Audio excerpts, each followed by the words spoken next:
네, 그래서 오늘은 겸손과 자비가 필요합니다라는 제목으로 우리 말씀을 좀 나눠보도록 하겠습니다. 우리가 오늘 읽어본 이 말씀을 보게 되면은 이 세 가지 내용의 이야기가 나타나고 있습니다. 첫 번째는 이 안식일 논쟁에 대한 이야기이고요. 두 번째는 잔치에 초대를 받은 사람들의 겸손에 관한 그런 문제입니다. 그리고 세 번째는 잔치를 베푼 자에게 자비를 교훈하고 있는 그런 내용을 우리가 볼 수가 있습니다. 이 세 사건들이 그냥 보게 되면 다른 이야기를 말하는 것처럼 보여질 수 있지만 결국은 한 가지 이야기를 우리에게 말해주고 있습니다. 한 가지씩 그 내용들을 들여다보면서 오늘 본문의 내용을 통해서 우리가 생각해보고 나눠봐야 할 내용들이 어떤 것인지를 알아보도록 하겠습니다. 먼저 이 안식일 논쟁에 관한 부분을 생각해 보겠습니다. 이 본문 6절까지의 내용을 보게 되면 예수님께서 안식일에 고창병자를 고친 일을 계기로 하여 이 안식일의 논쟁에 관한 이야기가 나타나고 있습니다. 다른 복음서에서도 이 안식일 논쟁에 대해서 이야기가 나오고 있는데요. 우리가 보고 있는 누가복음은 이미 3번에 거쳐서 이 안식일 논쟁이 나오는데요. 이 13장에 3번째 논쟁이 나오고요. 오늘 본문에서 이 4번째 안식일 논쟁이 나타나고 있습니다. 이렇게 복음서를 보게 되면 이 안식일 논쟁을 부각시키고 있는 그런 이유가 무엇이겠습니까? 이 당시에 종교 지도자들과 이 예수님과의 그 마찰이 안식일을 준수하는 그 문제로 발생한 일들이 많이 있었기 때문에 그렇습니다. 그래서 이 논쟁의 내용을 보면 예수님의 그 사역의 성격이 당시 율법주의적인 사람들과는 매우 다르기 때문에 생겨난 일이다라고 생각할 수 있으면 좋을 것 같습니다. 1절 말씀을 제가 한번 읽어보도록 하겠습니다. 안식일에 예수께서 바리새인의 한 두령의 집에 떡 잡수시러 들어가시니 저희가 엿보고 있더라 이렇게 말씀하고 있습니다. 예수님께서 이 한 바리새인 두령의 초청에 의해서 식사를 하러 그 집에 들어가셨다라고 말을 합니다. 그런데 이날이 안식일이기 때문에 우리는 그냥 식사의 자리다라고 생각을 할 수 있었지만 우리가 생각하는 것보다는 성대한 식사의 자리일 것입니다. 왜냐하면 유대인들은 평일보다 안식일에 더 풍성한 식탁을 맞이하기 때문에 그렇습니다. 그리고 풍성한 식탁을 가지고 손님을 대접하는 풍습이 있었습니다. 이런 모습이지만 오늘 이 자리의 초대는 사실은 굉장히 호의적인 부분에서 비롯된 것이 아니라 어떤 매우 특별한 목적하에 치밀하게 계산되고 준비된 자리였다라는 내용을 우리가 알 수가 있습니다. 그것은 바로 1절 하반절을 보게 되면 저희가 엿보고 있더라라고 이렇게 말씀을 하기 때문에 그렇습니다. 그리고 2절의 내용을 보게 되면 안식일 식사에 그리고 바리새인의 두령의 집에 어울리지 않는 한 사람이 나타나죠. 바로 고창병에 걸린 환자가 등장하고 있습니다. 즉 예수님을 초청한 그 식사의 자리에 바리새인 두령은 이 잔치와 같은 환경을 만들어 놓기는 했지만 이 바리새인들을 모아놓은 가운데 이 안식일 날 예수님이 이 환자를 놓고 어떻게 할 것인가 이것을 엿보고 있는 자리였다라는 내용이지요. 이들의 입장에서는 환자를 치료하는 그 행동을 보게 되면 안식일을 범하는 것으로 생각하고 있었습니다. 이런 행동을 한 것을 구실 삼아서 그들에게 이제 예수님께 책임을 물을 증거로 사용하기 위해서 이들이 안식일에 초청을 하게 된 것입니다. 여러분 혹시 이 고창병에 대해서 잘 알고 계십니까? 이 고창병은요, 신체 여러 부위에 이 물이 고여서 몸이 붓고 살이 썩어가는 병이라고 합니다. 그래서 이 당시에는 이 고창병이 불치의 병으로 생각되어지는 그런 때입니다. 유대인들이 이 병이 그들의 생각에는 이 죄로 말미암아서 하나님께서 내리신 저주다라고 생각을 하고 있었던 그런 때입니다. 또 이 병이 이 만성적인 질병이었기 때문에 바리새인들의 유전에 따르면 이 당장 위급한 아주 급한 병이 아니면 이런 만성 질병은 이 안식일에 치료하는 것이 그들 사이에서는 불법으로 여겨졌다라고 합니다. 여러분 오늘 이 본문의 분위기를 한번 머릿속에 떠올려 보십시오.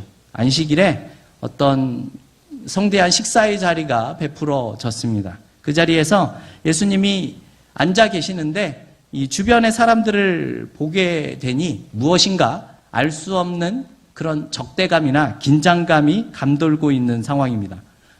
예수님 앞에는 이 고창병자가 서 있었는데 주위에 많은 율법사와 바리새인들이 어떻게 하는지 예의주시하고 있는 그런 상황입니다.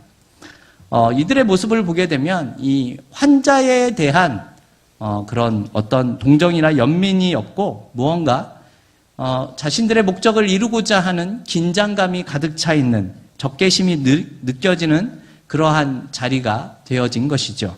이런 긴장감이 도는 가운데 예수님께서 침묵을 깨시면서 3절에서 이렇게 말씀을 하십니다. 제가 읽어봅니다. 예수께서 대답하여 율법사들과 바리새인들에게 일러 가라사대 안식일에 병을 고쳐주는 것이 합당하냐 아니하냐 이렇게 말씀하십니다. 여러분들의 생각에는 안식일에 병을 고치는 것이 합당한 일이다라고 생각이 드십니까? 아니면 해서는 안 되는 것입니까?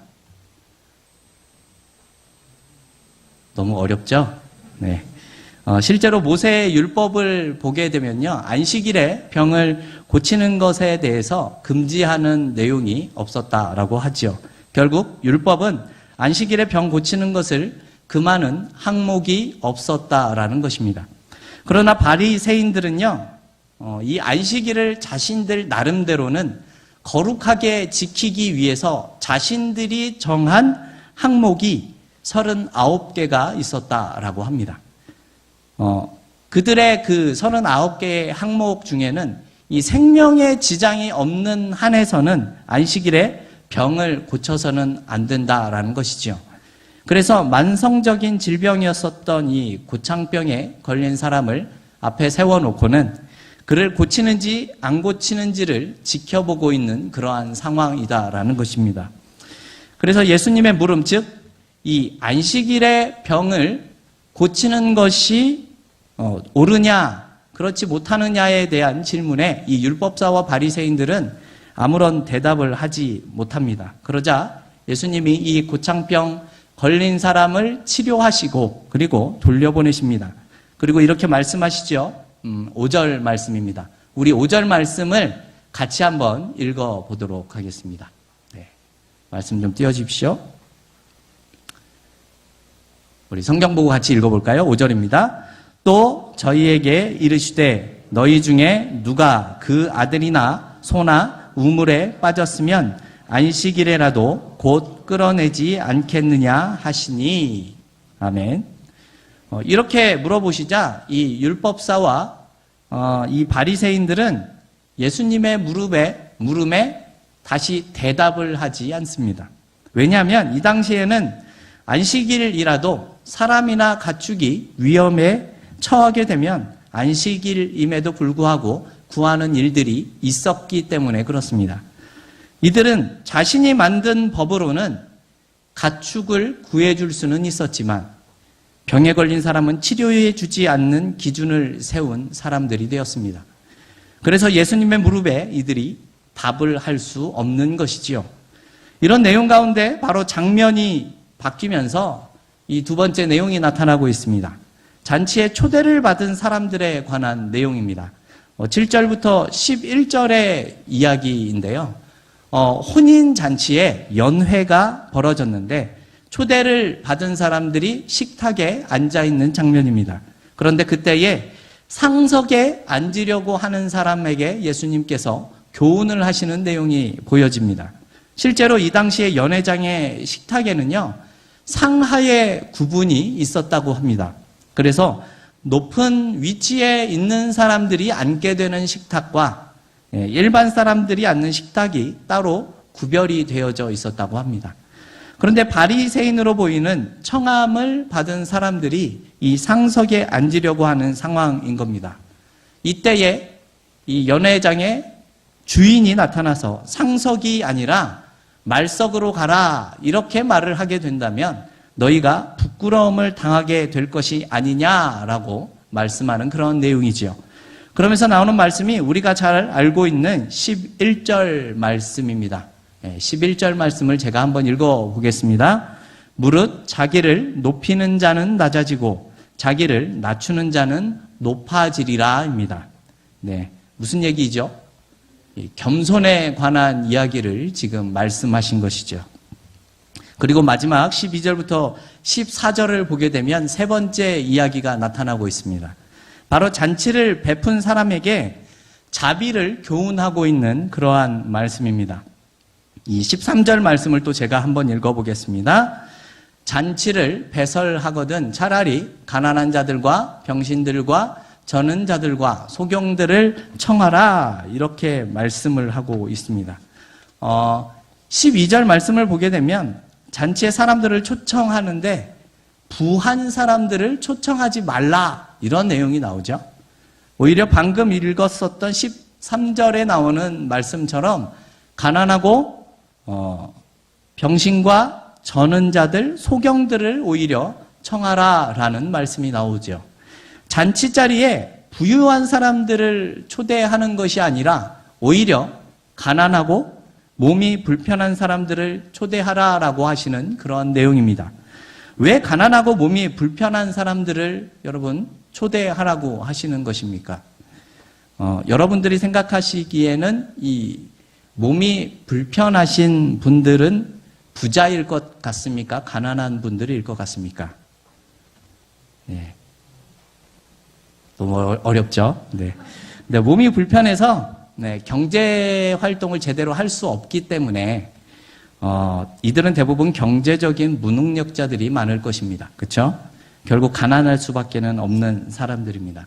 결국 이 잔치에 초대를 받은 사람들은 경제적으로 무능력한 사람들을 지금 부르라라고 하시는 말씀입니다. 여러분들 왜 이러한 분들을 지금 부르라 초청을 하라고 말씀하시는 것입니까? 이들은 경제적으로 무능력한 사람들이기 때문에 대접을 받는다고 하더라도 그 일에 대해서 갚을 능력이 없는 자들이다라는 내용입니다. 이것이 무슨 뜻입니까?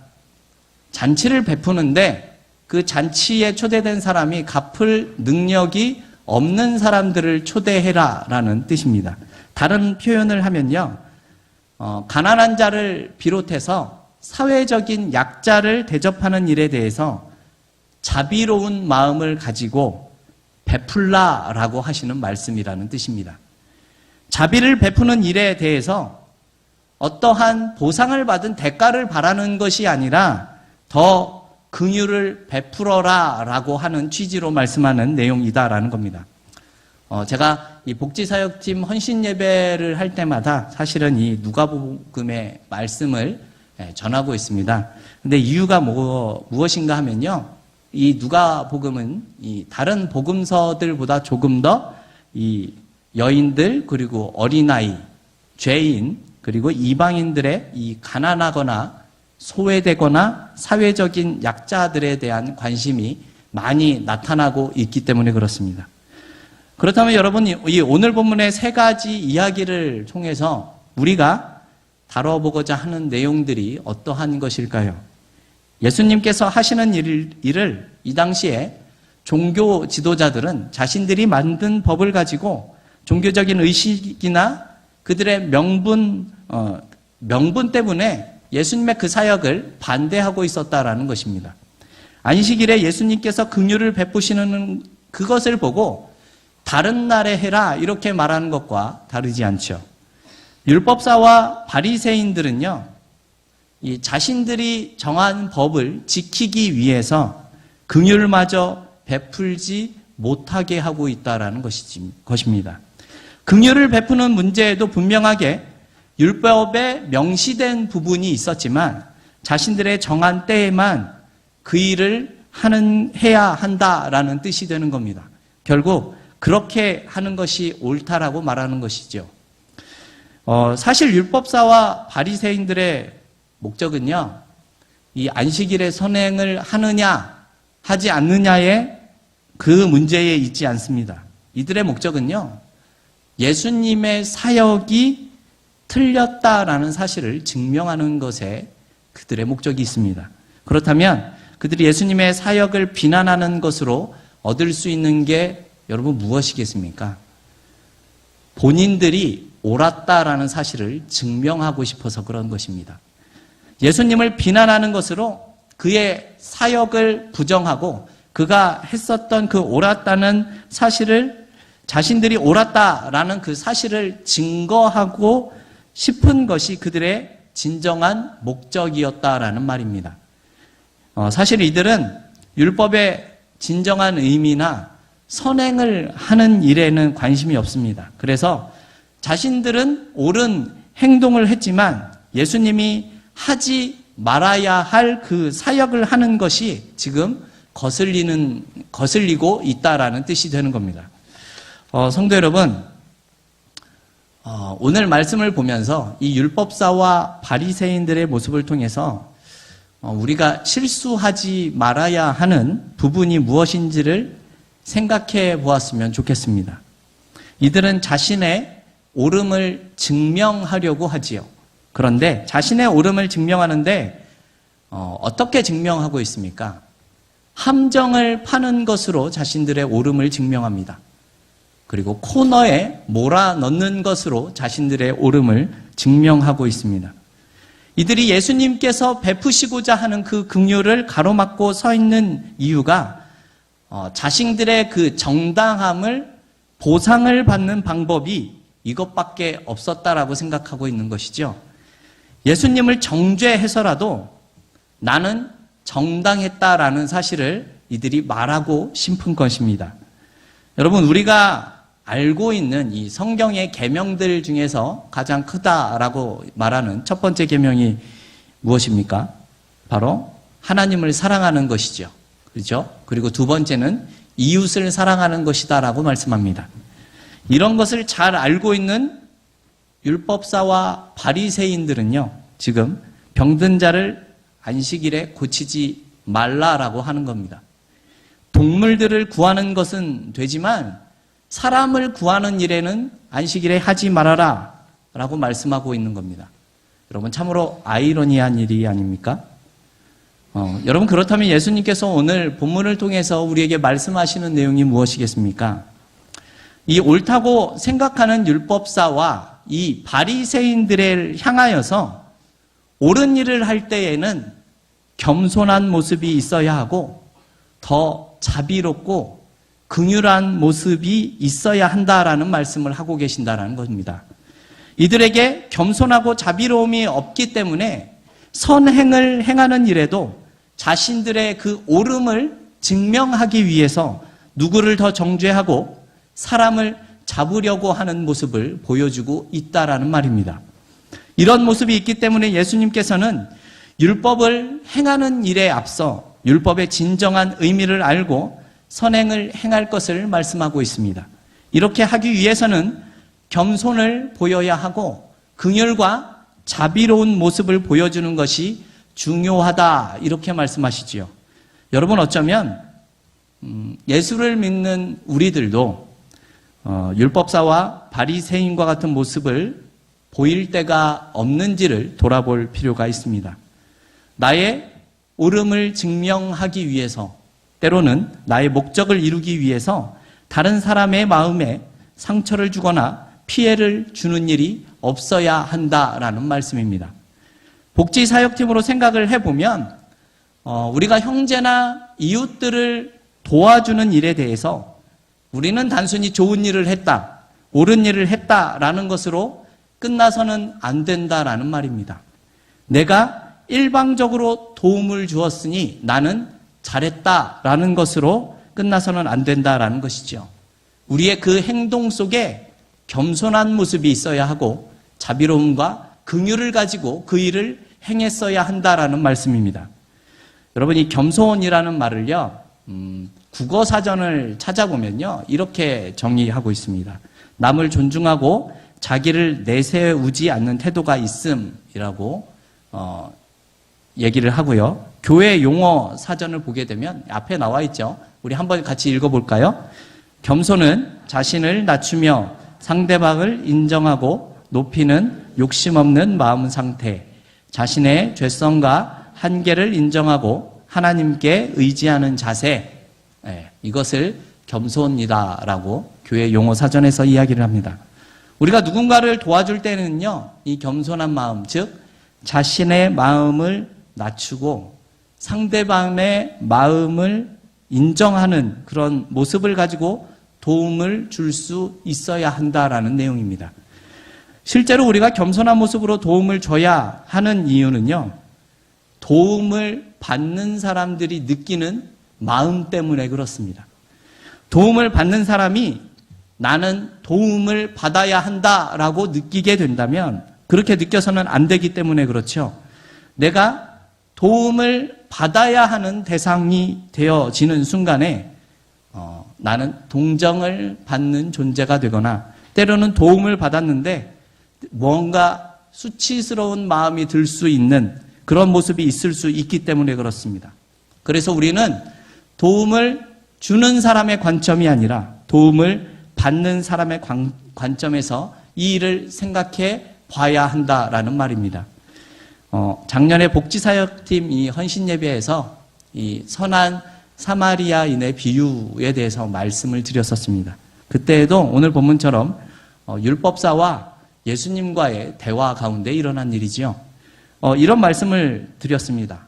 강도를 이 만난 자를 스쳐 지나갔었던 제사장과 레위인들은 자신들의 생각에는 그들은 율법을 범하지 않았었습니다. 그런데 오히려 사마리아인이 강도를 만난 자를 도와주었었죠.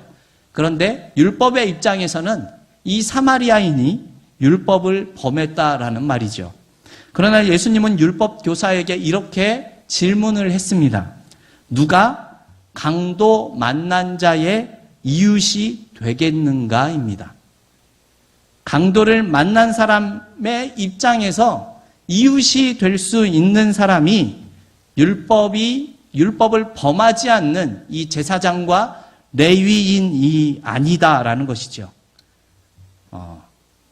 그들 입장에서 율법을 범했었던 것처럼 생각한 이 사마리아인이 강도를 만난 자의 진정한 이웃이 될 수 있었다라는 말입니다.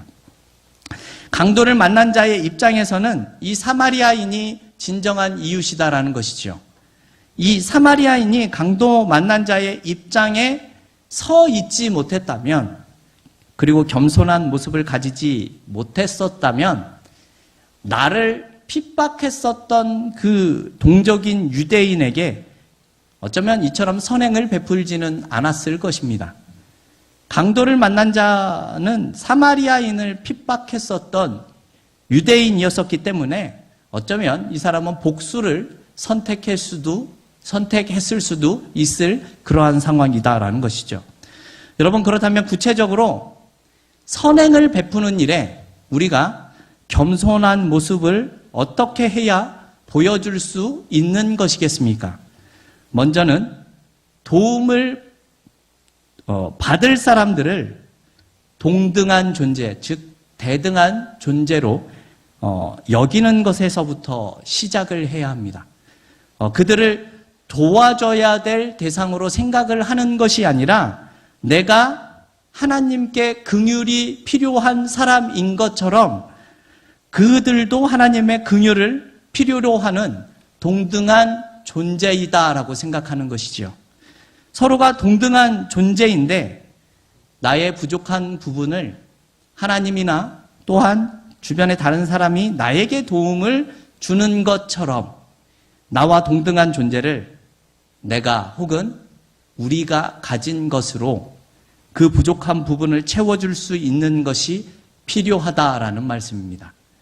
이러한 일에 겸손함이 없게 되면 나는 그들보다 우월하고 내가 동정을 베풀 수 있는 존재라고 생각하는 순간 우리는 동등한 관계가 깨어지게 될 수밖에는 없습니다. 동등한 관계가 깨어지면 도움을 받는 것이 부담이 될 수 있고 열등감이나 수치심을 받는 모습이 될 수도 있다라는 것입니다.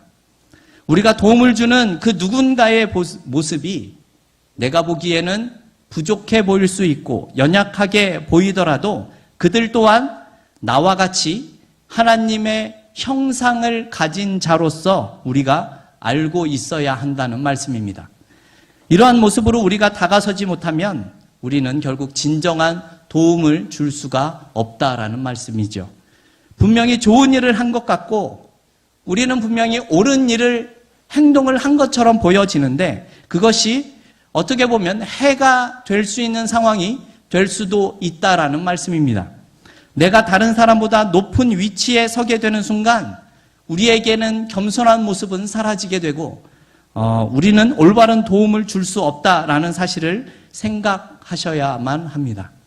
성도 여러분, 이 땅에 오신 예수님께서는 자신의 보좌를 버리시고 오셨지요. 여러분 이 내용을 어려운 말로 비하하셨다라는 말씀을 하지요. 하나님이신 예수님께서는 자신의 보좌를 버리시고 이 땅으로 오셨습니다. 이것은 조금 다른 표현을 하게 되면 고통을 느끼지 않아도 되는 자리에서 고통을 느끼는 자리로 찾아오신 것이고요. 죽지 않아도 될 자리에서 죽음의 자리를 찾아오셨다라는 말씀입니다. 그래서 그 겸손하심이 우리에게 생명이 되어주신 것입니다. 복지사역팀 여러분, 그리고 우이제일교회 성도 여러분, 내가 보기에 겸손을 보이고 싶지 않은 상대가 내 눈앞에 보인다고 하더라도 우리는 예수님을 생각하여서 겸손함을 보일 수 있어야만 합니다. 나에게 도움이 아니라 오히려 해를 입힌 분이 내 눈앞에 보여지고 있다고 하더라도 하나님의 긍휼과 자비가 있기에 내가 생명을 얻을 수 있었다라는 사실을 기억해내야 합니다. 여러분, 내가 보기에 신앙의 차이나 수준의 차이가 많이 나 보이는 사람처럼 그런 사람들이 보여도 하나님의 눈에는 우리는 그저 긍휼과 자비가 필요한 존재들이라는 사실을 잊지 마십시오. 내가 다른 사람들보다 조금 나은 위치에 있다고 해서 우리가 자랑할 것이 조금도 없다라는 내용입니다.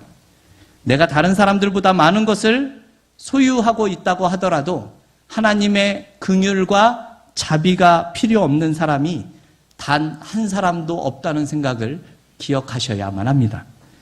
여러분, 왜 우리에게 겸손함과 자비가 요구되어져야 하는 것입니까?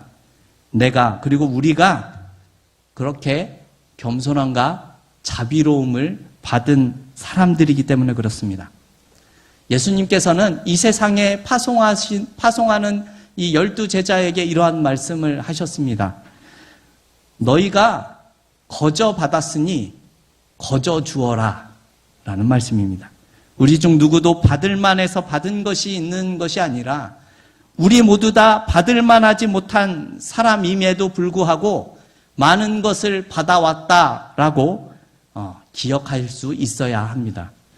우리 복지사역팀을 비롯하여서 우리 우이제일교회 모든 성도 여러분들 가운데 우리가 받은 주님의 겸손하심과 그 자비하심의 모습을 많은 사람들에게 전할 수 있는 저와 여러분들이 다 되어질 수 있기를 주님의 이름으로 축원합니다.